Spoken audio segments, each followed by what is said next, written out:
What's up, guys? Tuki here, back again. This is my Quebec City Nordiques franchise mode on NHL 17. In the last episode, we began Season 5, and through the first 35 games, we are currently in first place, 8 points ahead of the Pittsburgh Penguins. Of course, we had a little bit of trouble, and we made a big change getting James Reimer in for Jacob Markstrom, which sucks because, again, Markstrom was such a big part of the reason as to why we even made it out of the first round of the playoffs last year. But Reimer was doing great as Florida's starter. We gave up Markstrom in a third. I'm intrigued to see what Reimer can do. Again, Carter Hart and Garrett Sparks are still very much on my radar, but I have faith in Reimer. I have faith in this entire team. We need certain players to step up, especially Stanislav Kaigorodov. Only 11 points in this season thus far, but we still have plenty of time for players to make an impact, and we are going to get right into the sim here in this episode because we didn't make it as far as we did or as we wanted to in the last one. It is December 24th. We need to go all the way to, I'd say, March 1st, just before the trade deadline, in case we want to make any changes. So we have a lot of work to be done here. So we are going to sim, I would say, God, did we just go all the way to the All-Star game?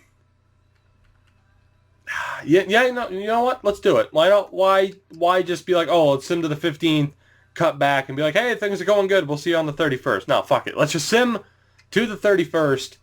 Over a month. Over a month. A lot of things could happen in this time span. But I have faith in this team. We're going to get it done. We're going to do that right now. Let's go to the All-Star game. We've hit the All-Star break, and things are looking up. A rough end to December, 3 losses. We did bounce back with the win against Dallas, and then moving into the new year, into January, trading wins and losses pretty much the entire way through, although we finally won 2 straight here against Carolina and Florida. James Reimer had 4 starts in this month. The 7-2 loss to Detroit, the 3-0 loss to Montreal, the 5-0 shutout win against Washington, and then the 2-1 shootout win over Carolina. So a 2-2 record for Reimer thus far. We have a 30-14-6 record, so things are looking good for the Nords. Not so much for the Cleveland Monsters, who are shaping up to miss the playoffs most likely again, which is, again, I mean, the comparisons have been made to the Vancouver series. We did not have much success with the Utica Comets in terms of winning Calder Cups and everything, but it was all about the player development, and right now I don't know why the menu is lagging so much. As you can see, though, we have 11 points on the Philadelphia Flyers. The one downside right now is Isaac Lutzer is injured until I think February 20th or something like that, which is a shame. I'm not sure what his odds or what his chances were for a Calder Calder Trophy, not a Calder Cup. My God, Tyler Toffoli's leading the league in points.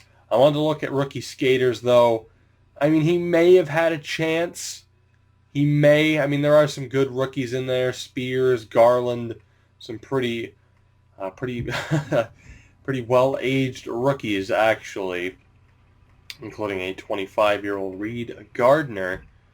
But yeah, Isaac Lutzer's down there, so I don't know even if healthy, if he would have been able to get it done, which, I don't know, at this point, he is up to an 86. I'll probably switch him to a playmaker.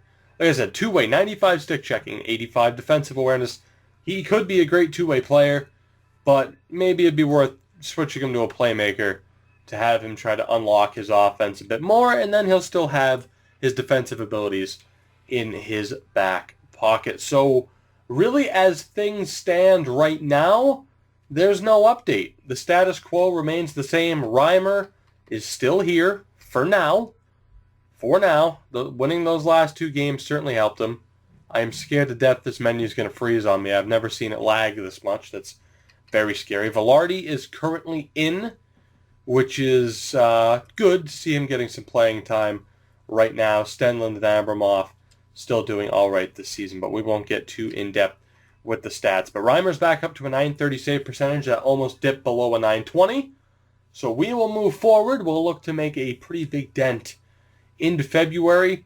And actually, we may even go to March 1st, especially because this menu's lagging and it's scaring the hell out of me. We will try to go, and hopefully it doesn't crash. We'll go to March 1st. Let's just keep these large sim periods going. We're going to keep making progress. We will sim to just before the trade deadline, and that way we will know if we need to make any major changes. Not sure how many games Reimer will get in. He'll get at least the Vancouver or Anaheim game. Aside from that, Korpisalo's the man.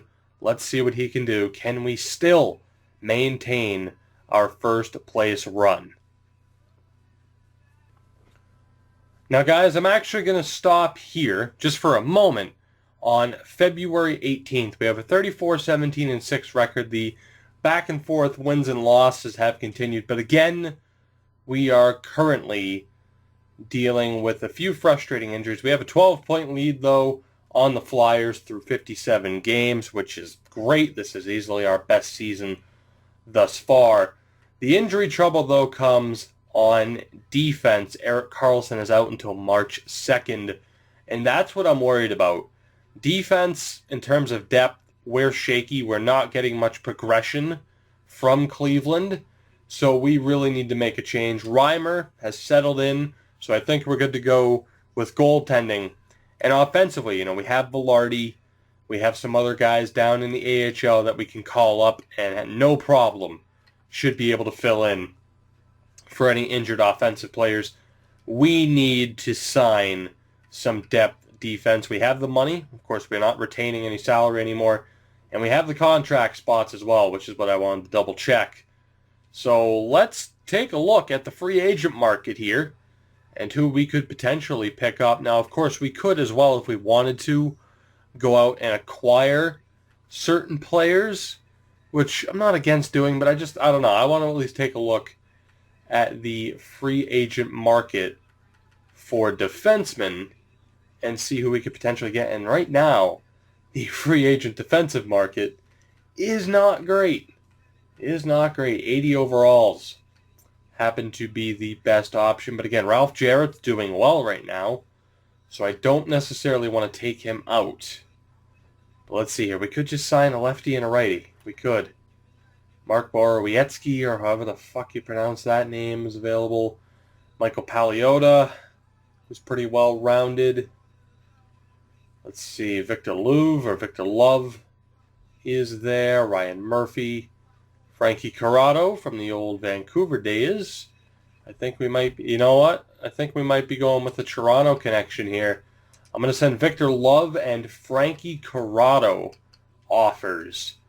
And we'll look to see if we can get them in as depth defensemen. Again, I could go all out, and we still might. I'll leave it up to you guys, of course, at the end of this episode, on whether or not we should go all out and just try to bring in some, 84 defenders or whatever that would just sit on the bench. We tried that before in past series, and they usually tended to just decline in overall before we'd even have a use for them. But let's sim forward here. Ryan Peters is out for Cleveland, which shouldn't be too big of a deal. I don't believe I hit assistant put in best player, but I guess I did. Nolan Persaud will be replaced. Cleveland, though, it's not looking too good. We're not getting too much progression out of a lot of our players, unfortunately. Victor Love is here. Corrado signs as well. So we have that defensive depth for the moment, which is nice because I really should go and substitute out the AHL player that is in right now. Let's, fuck it, 2 weeks. Doesn't matter. Scouting is broken anyway.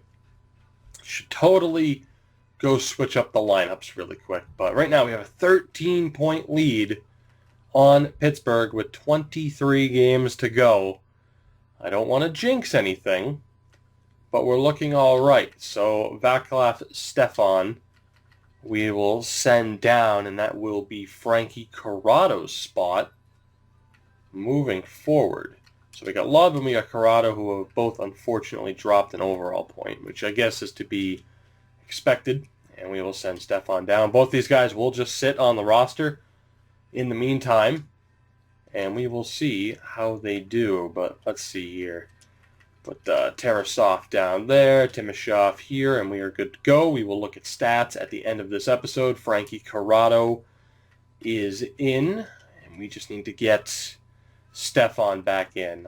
As you could probably tell, as far as progression goes, very, very little. It's been a very disappointing season for the Monsters. I was really hoping Cale Fleury in particular would start to push towards an 80 overall, but it's been a rough year for them, but that's a part of it. Let's keep going forward. We'll actually stop on February 28th just to give ourselves a little bit more time. Kai Gorodov is back, which is good, but of course, all of this good news comes when I'm just trying to sim a little bit further, and now I have to go through the menus, and it extends the time of the episode, which I'm trying like hell to keep down. I know some people wouldn't mind if I put up frickin' 40-minute episodes every day, which could certainly be possible, but let's be honest, those certainly wouldn't be as approachable to a newer viewer. I do need to try and keep the episode times down as much as I can. So let's get, was it Stefan back in for Zach Matthews? No, it's Tarasov. I keep forgetting. It's Stefan on defense, Tarasov on offense. And I am actually intrigued to see what the AHL is looking like as we get a trade offer for Tyler Toffoli.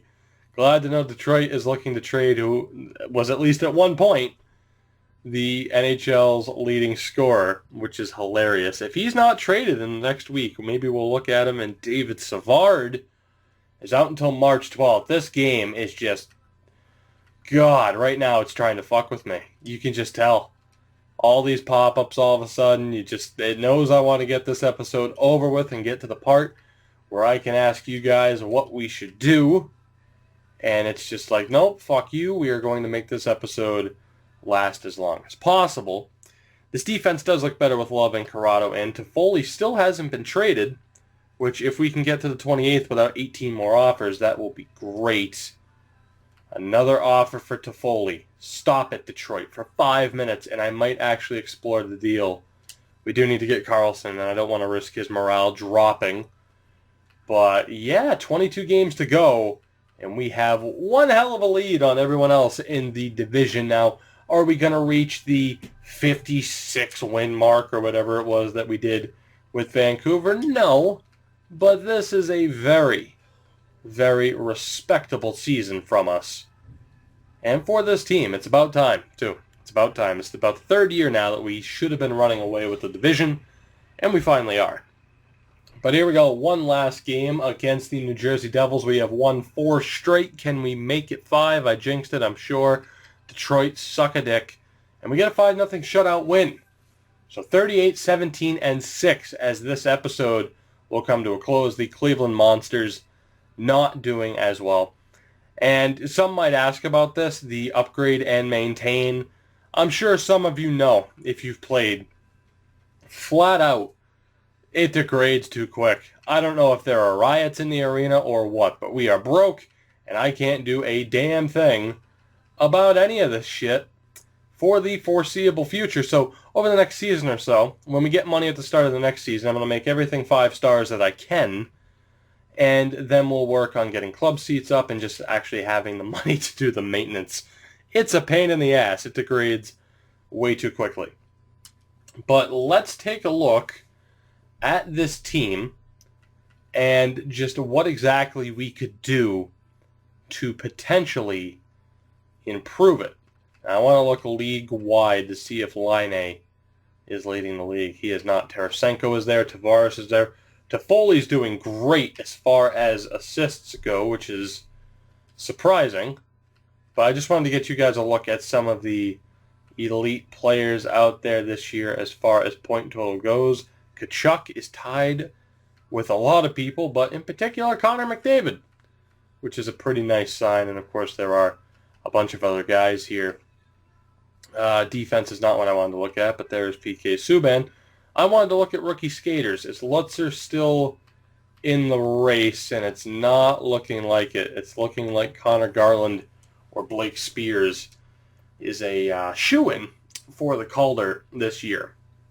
But looking at our team and what we could potentially address, again, from the looks of it, things could change, but James Reimer appears to be that man in the backup spot at the moment. I mean, still has a .930 save percentage in 32 games, a .926 for Korpisalo. Things are looking pretty good. Offensively, Tkachuk doing very well, Duchesne doing very well, Laine doing very well. On the second line, Ehlers, not too bad. I'll take 36 points from Ehlers, take 35 from Dalcall, and 39 from Puljujarvi. Timoshov's having a good year. Lutzer, he's missed some time, so 20 points is acceptable. We did move him back to a playmaker. Haven't really noticed too much of a difference yet. And Kaigorodov, only 24 points, is pretty disappointing. We could try him out again on the second line if we wanted to. And the third line I'm happy with. 19 from Abramov, 18 from Kerdiles, and 25 points from Kevin Stenlund. Perfect fourth liner. Very proud that Kevin Stenlund is turning it around. Defense, I mean, Carlson and Jones are still great. The plus-minus is great this year as well. Chychrun and Savard is a great pairing. Of course, Savard is injured at the moment.